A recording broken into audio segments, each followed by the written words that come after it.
بسم اللہ الرحمن الرحیم الحمد للہ رب العالمین والصلاة والسلام علی سید الانبیاء والمرسلین سیدنا و مولانا محمد وعلی آلہ واصحابہ اجمعین۔ السلام علیکم ورحمۃ اللہ وبرکاتہ۔ محترم سامعین، میرے عزیز بھائیوں، بزرگوں، دوستوں اور میری ماؤں اور بہنوں اور بچیوں اور تمام دیگر سننے والے، میں آپ کی خدمت میں اس دین اور دنیا کی سیشن کے ساتھ حاضر ہوں اور آپ کو اس سیشن میں خوش آمدید کہتا ہوں۔ اور الحمدللہ اللہ تعالیٰ نے ہمیں یہ جو ایام عطا فرمائے ہیں، ہر روز ہر دن شب و روز میں اللہ تعالیٰ نے ایک ایسی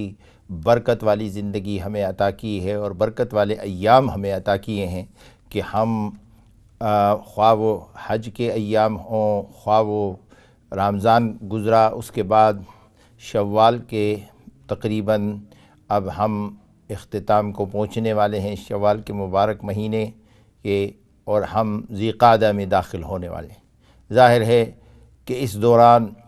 کافی سارے ہمارے جو بہن بھائی ہیں اور دوست احباب ہیں، رشتہ دار ہیں، عزیز و اقارب ہیں، وہ انشاءاللہ ایک مبارک سفر کے لیے تیاری کر رہے ہوں گے، جسے حج بیت اللہ کا سفر کہتے ہیں۔ یہ زندگی کا ایک بہت ہی بڑا تاریخی سفر ہوتا ہے، اور جو لوگ پہلی مرتبہ جاتے ہیں ان کے لیے تو اور بھی زیادہ ایک تاریخی حیثیت رکھتا ہے۔ تو آج انشاءاللہ جہاں دیگر مسائل اور دیگر ایشوز پر ہم بات کریں گے، آج ہم اس بنیادی طور پر یہ جو عمل ہمارے سامنے آ رہا ہے اس پر کچھ بات کریں گے، اس کی فضیلت پر رسول اللہ صلی اللہ علیہ وسلم کی کچھ احادیث، قرآن کریم کی آیات کی روشنی میں اس کی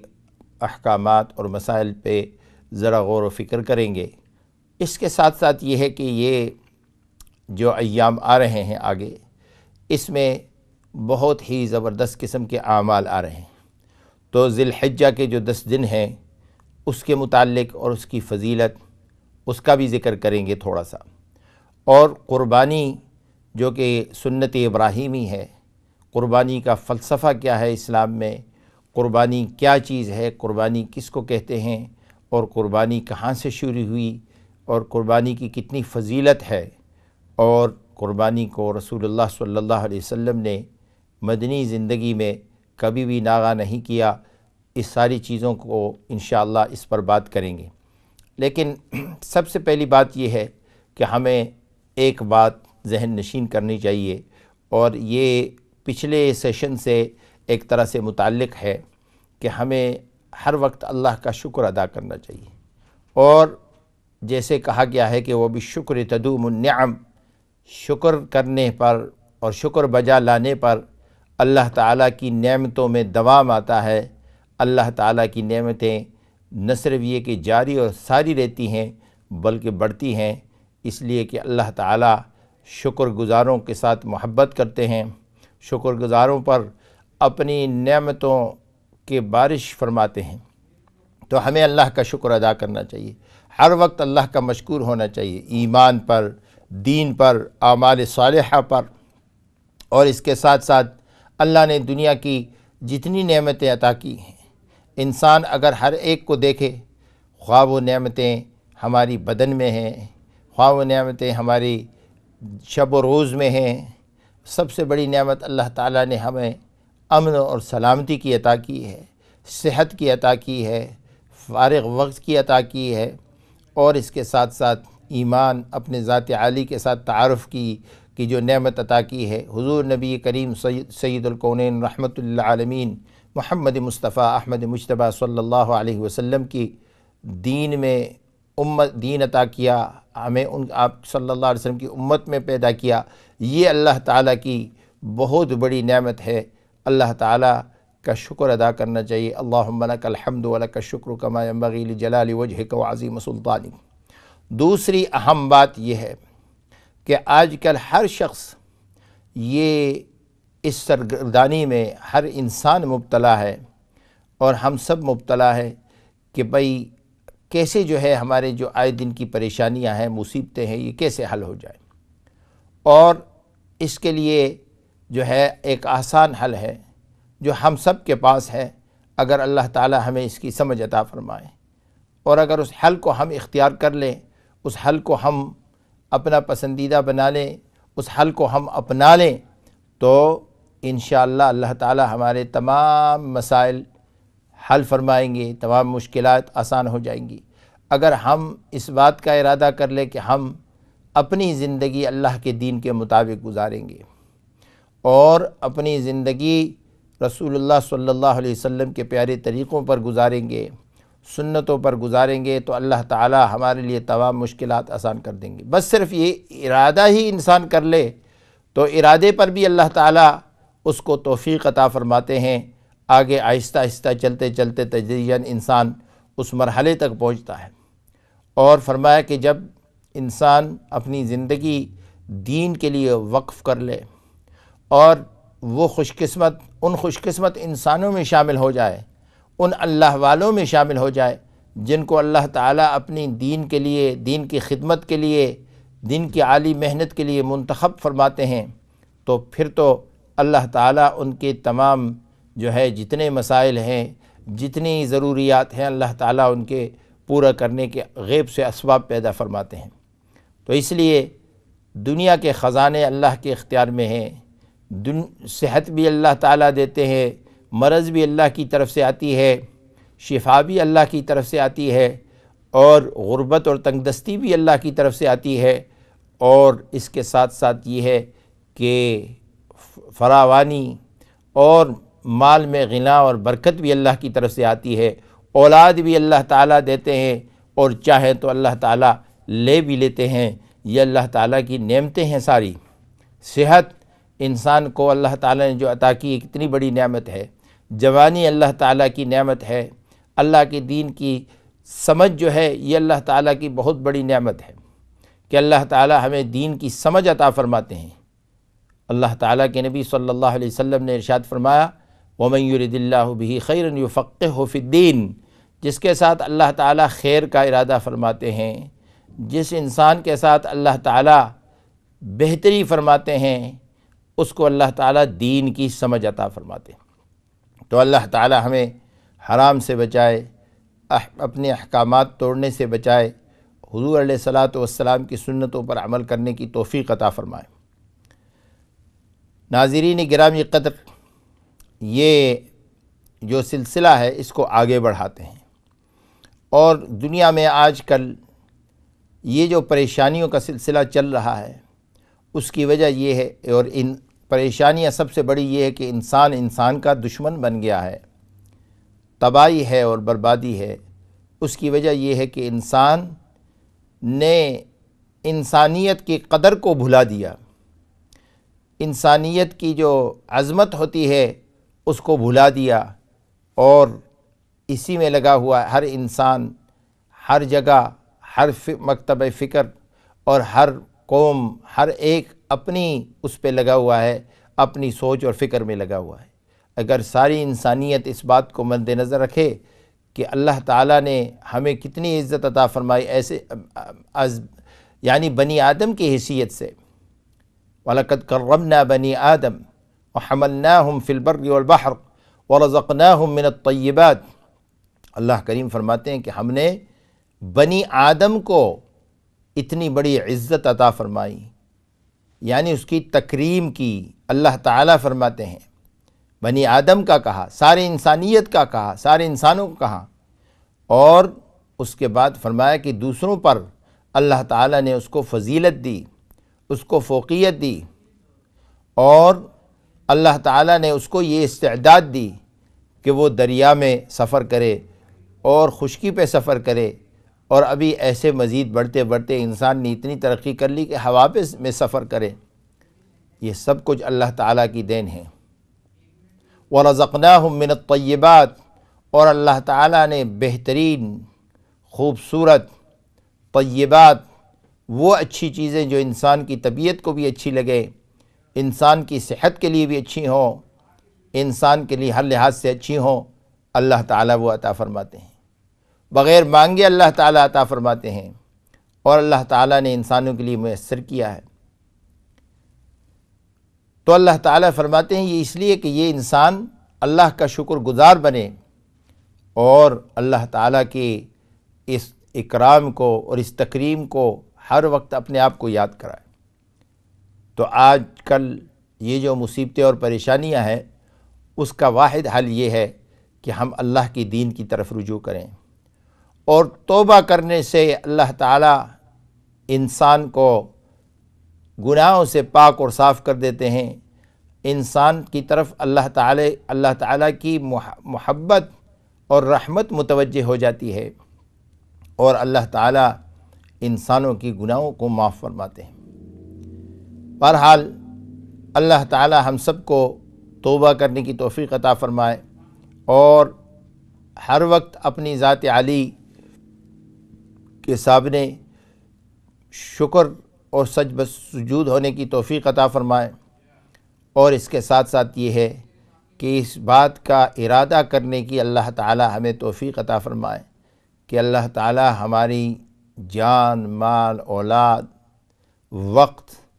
ان کو اللہ تعالیٰ اپنی دین کی خدمت کے لیے قبول و منظور فرمائے، دین کے ساتھ ہمارا رہنا سہنا آسان فرمائے۔ خواہ کوئی ڈاکٹر ہو، انجینئر ہو، دنیا کے کسی فیلڈ میں کام کر رہا ہو، ملک کی خدمت کر رہا ہو اور قوم کی خدمت کر رہا ہو، لیکن اللہ کی دین کے ساتھ رہ رہا ہو، اللہ تعالیٰ اس کو ایسی اطمینان عطا فرماتے ہیں جو اطمینان کسی دوائی سے حاصل نہیں ہوتی، کسی مال سے حاصل نہیں ہوتی، کسی اور چیز سے حاصل نہیں ہوتی، کسی مادے میں نہیں، کسی زر میں نہیں، اور بلکہ یہ اطمینان اللہ تعالیٰ انسان کو اس دین میں عطا فرماتے ہیں، اپنے ذات عالی کے ذکر و اذکار میں اور اپنے نبی صلی اللہ علیہ وسلم کی محبت میں عطا کرتے ہیں۔ تو اسی سلسلے میں اللہ تعالیٰ کی دین کی جو ہم عظمت بیان کر رہے ہیں، بڑائی بیان کر رہے ہیں، اللہ تعالیٰ نے ہمیں یہ ایام عطا کیے ہیں زندگی میں، اور اسلام کی 5 جو ہے بنیادیں ہیں، اس میں حج بھی ایک فریضہ ہے اور بہت ہی اہم فریضہ ہے۔ اللہ کے نبی صلی اللہ علیہ وسلم نے اس کی بڑی تاکید فرمائی، اور حج ایک ایسا عمل ہے کہ اللہ کے نبی صلی اللہ علیہ وسلم نے جیسے ہمیں اطلاع دی کہ جس انسان نے حج کیا فلم یرفث ولم یفسق رجع کیوم ولدتہ امہ، کہ اس نے اس حج میں نہ کوئی غلط کام کیا، نہ کوئی برائی کی، نہ کوئی فسق و فجور کیا، نہ کوئی اور شہوت پرستی میں مبتلا ہوا، اور اس نے پاک صاف حج کیا۔ رجع کیوم ولدتہ امہ، وہ حج سے جب واپس آتا ہے ایسا ہے جیسے کہ اسی دن اس کے ماں نے اس کو جنا ہو، یعنی گناہوں سے پاک اور شہوات سے پاک۔ تو یہ رسول اللہ صلی اللہ علیہ وسلم سے کئی سوالات کیے گئے حج کے بارے میں کہ آپ ہمیں حج کے بارے میں آگاہ کیجئے، تو آپ نے حج کے بارے میں کئی چیزیں فرمائی۔ ایک بات تو آپ نے یہ فرمائی کہ جو انسان حج کا ارادہ کرے، یعنی جس کے اوپر حج فرض ہو جائے اور وہ ارادہ کر لے، تو اسے چاہیے کہ اپنے ارادے کو جلد از جلد پائے تکمیل تک پہنچانے کی کوشش کرے، اور اس کی وجہ یہ ہے کہ آپ نے فرمایا کہ آگے مستقبل کا انسان کو علم نہیں ہوتا۔ ایک انسان پر حج فرض ہے، اب اسے یہ علم نہیں ہے، اگر وہ تاخیر کرے تو ہو سکتا ہے کوئی معذوری آ جائے، ہو سکتا ہے اس کو کوئی مالی عذر پیش ہو جائے، ہو سکتا ہے کچھ بدنی عذر پیش ہو جائے، ہو سکتا ہے سفر کے اعذار پیش ہو جائیں، تو اس لیے اسے چاہیے کہ جلد از جلد اس میں تاخیر نہ کرے، تراخی نہ کرے اور حج کو ادا کرنے کی کوشش کرے۔ اور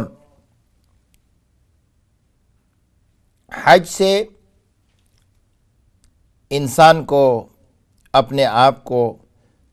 اتنے بڑے اجر عظیم سے اپنے آپ کو ہرگز محروم نہیں کرنا چاہیے۔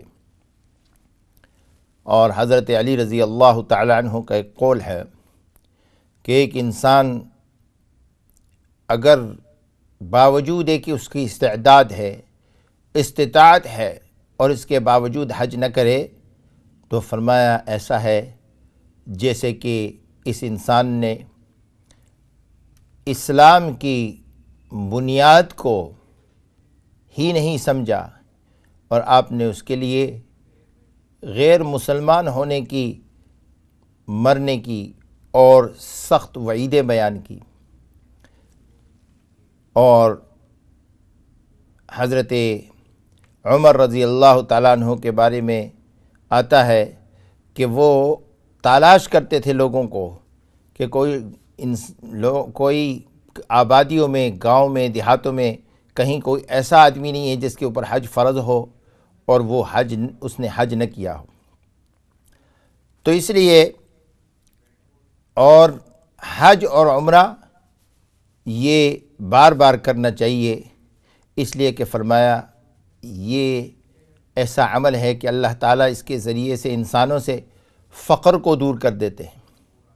تنگ دستی کو دور کر دیتے ہیں، پریشانیوں کو دور کر دیتے ہیں، اور انسان کو اللہ تعالیٰ وہ برکت عطا فرماتے ہیں، وہ عظمت عطا فرماتے ہیں کہ جس کی مثال نہیں ملتی، اور دوسری اعمال سے نہیں بلکہ یہ حج کے ذریعے سے۔ تو حج کرنے والوں کے لیے جہاں رسول اللہ صلی اللہ علیہ وسلم نے بے شمار فضیلتیں بیان کی ہیں، اس میں آپ نے صحابہ کرام سے تاکیداً جب بیعت لیتے تھے تو اس میں حج کا بھی کہتے تھے کہ آپ کو اللہ تعالیٰ جب استعداد اور استطاعت عطا فرمائیں تو آپ حج کریں گے۔ تو اس لیے حج ایک ایسا فریضہ ہے جس میں کوتاہی نہیں کرنی چاہیے۔ اور یہ علماء کرام فرماتے ہیں کہ انسان جب حج کے لیے جاتا ہے تو اس کو یعنی حج کی کیوں اتنی زیادہ فضیلت ہے اور اس پر کیوں اسلام نے اتنا زیادہ زور دیا اور اسے ایک فریضہ بنایا، کیونکہ ایک انسان نہیں بلکہ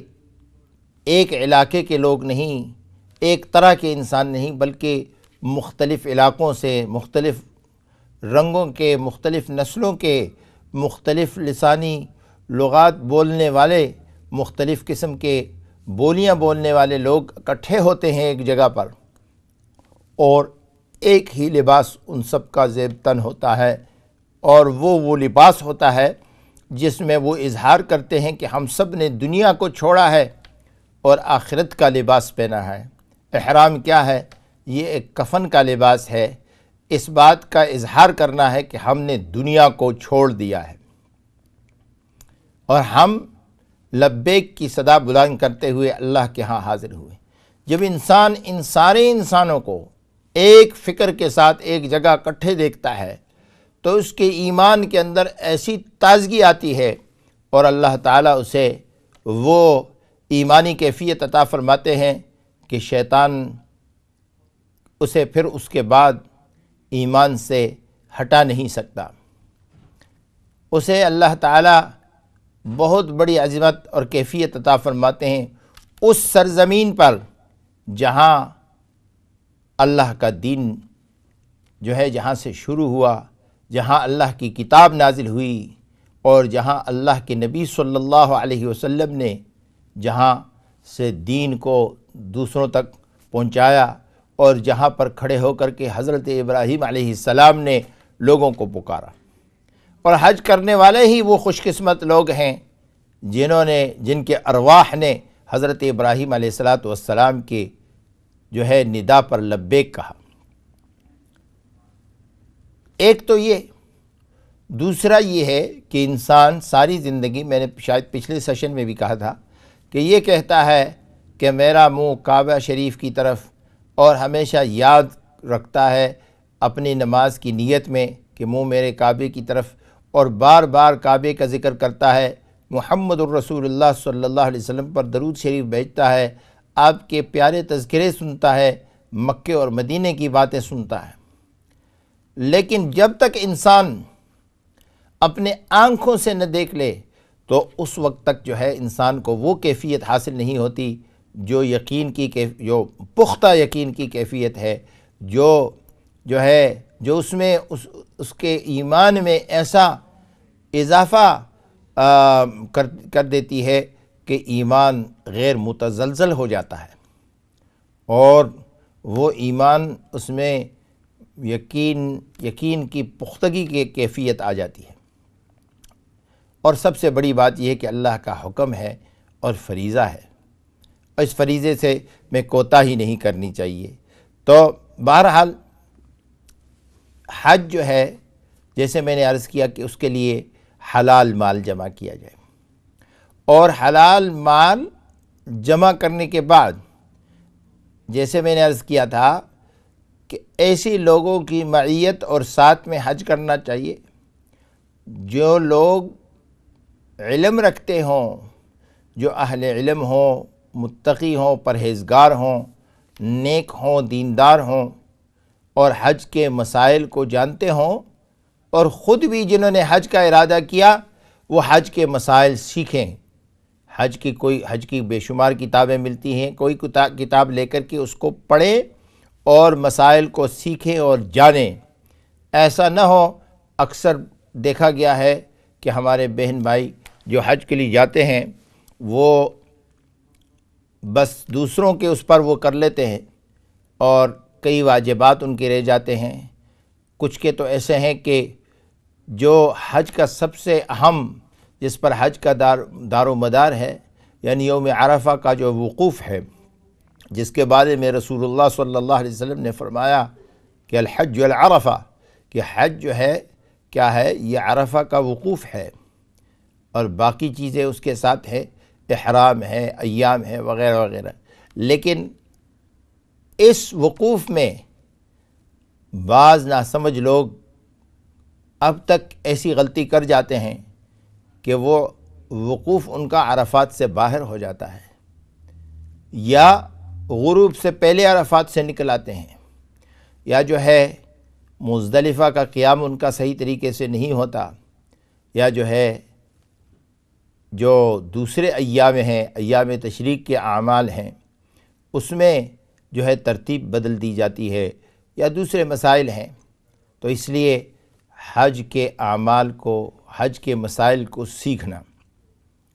اور سب سے بڑی چیز جس کے لیے جن لوگوں نے ارادہ کیا کہ ابھی سے تلبیہ سیکھیں،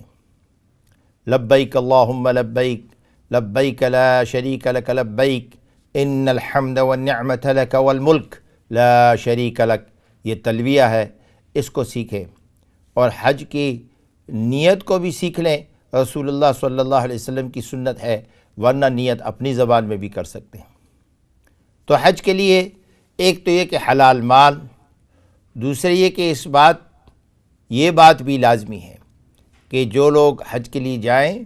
وہ اپنے ماں باپ جو پیچھے جن کو چھوڑ رہے ہیں ان کے اخراجات، ان کے جو جتنی ضروریات ہیں ان کو پورا کریں، اور یہ جو حج کے جو حلال مال کے پیسے جو حج پر لگائیں گے اس میں یہ بھی کوشش کریں کہ یہ ان کے اوپر کوئی قرض نہ ہو، کسی کا مطالبہ نہ ہو، کوئی لین دین کے کوئی اس میں گڑبڑ نہ ہو، اگر ہو تو اس کو کلیئر کرے حج پر جانے سے پہلے، کیونکہ انسان اگر اللہ کے دربار میں ایک ایسی جگہ حاضر ہو رہا ہے جہاں پر اللہ تعالیٰ اسے گناہوں سے معافی عطا فرمائیں گے، تو اسے دوسروں کے حقوق سے اپنے آپ کو بری کر لینا چاہیے، اپنے ذمے سے وہ کرنا چاہیے۔ انسان ایک حج کیا 10 حج کر لے، جب تک کہ یہ انسان اپنے دوسروں کے انسانوں کے حقوق ادا نہیں کرے گا، وہ ادا نہیں ہوں گے، وہ معاف نہیں ہوں گے۔ اس لیے دوسرے گناہ تو اس کے معاف ہو جائیں گے، لیکن اگر کسی کا حق مارا ہے، کسی کی چوری کی ہے، کہیں خیانت کی ہے، کہیں غبن کیا ہے، کہیں جو ہے عوام کا کوئی مال دولت پیسہ چوری کیا ہے، یا جو ہے کوئی اور خیانت کی ہے، غدر کیا ہے، یا کسی کے ساتھ دھوکہ کیا ہے، وہ معاف نہیں ہو سکتے جب تک کہ جن کے حق مارے گئے وہ معاف نہ کر لیں۔ اس لیے اگر کسی نے ایسا کیا ہے اس کی تلافی کرنی چاہیے۔ اس کے ساتھ ساتھ اپنے والدین کے حقوق یہ بہت اہم ہیں۔ کافی لوگ حج پہ جاتے ہیں، والدین کے حق کا خیال نہیں رکھتے۔ بہرحال انشاءاللہ ابھی ہم بریک پر جا رہے ہیں، تو بریک سے واپسی پر انشاءاللہ پھر دوبارہ ان مسائل کی طرف آپ کی توجہ مبذول کرائیں گے، اور پھر سے انشاءاللہ اس کا تذکرہ کریں گے۔ اللہ تعالی ہم سب کو ان خوش قسمت لوگوں میں شامل فرمائے جن کو اللہ تعالی بار بار حج اور زیارت اور عمرے کی توفیق عطا فرمائے۔